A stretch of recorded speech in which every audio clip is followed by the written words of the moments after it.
ओम शांति। आज प्रातः मुरली 2/4/26 बाप दादा मधुबन।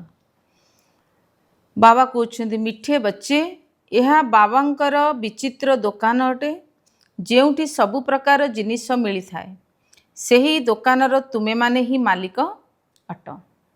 आजिर प्रश्न यही विचित्र दुकानींकर केही भी नकल करिपारिबे नाही काहेकि?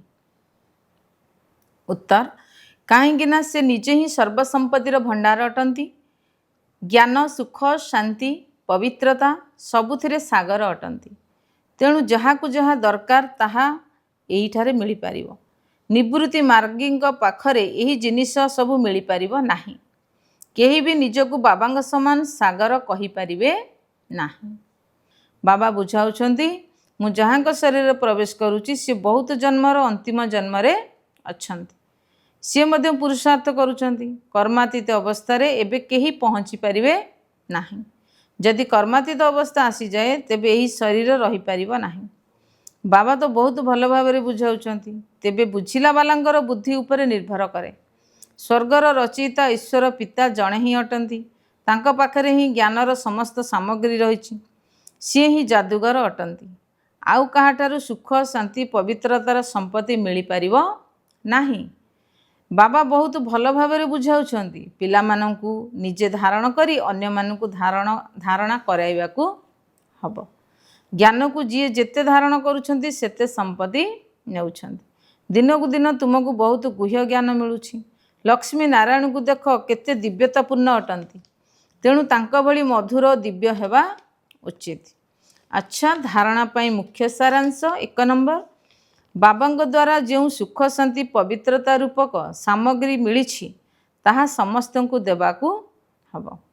प्रथमे विकार गुड़िकर दान देई पवित्र होबाकू पड़िबो। तापर अविनाशी ज्ञान धनर दान करिबाकू हबो।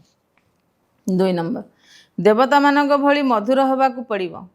बाप दादांग सहित जो सब प्रतिज्ञा करिछ ताकू सर्वदा मने रखिबाकू हबो एवं बाबांगर स्मृति रे रही विकर्म को मध्य विनाश करिबाकू हबो।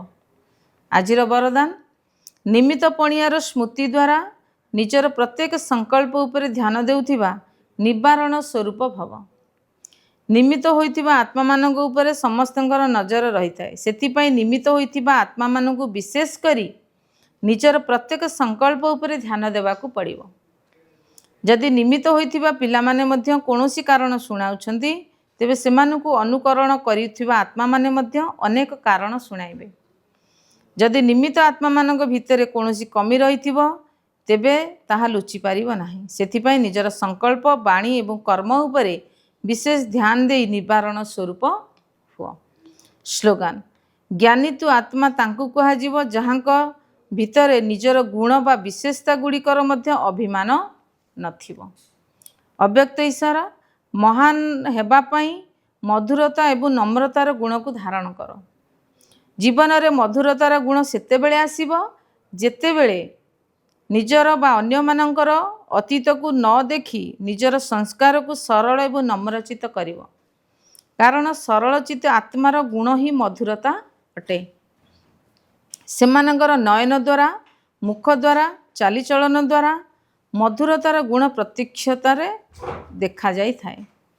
तेबे मधुरता एवं नम्रता यही दुईटी विशेष धारणा द्वारा सर्वदा विश्व कल्याणकारी महादानी एवं वरदानी होइजिवो तथा सहजरे स्नेहर प्रमाण देई पारिबो। ओम शांति।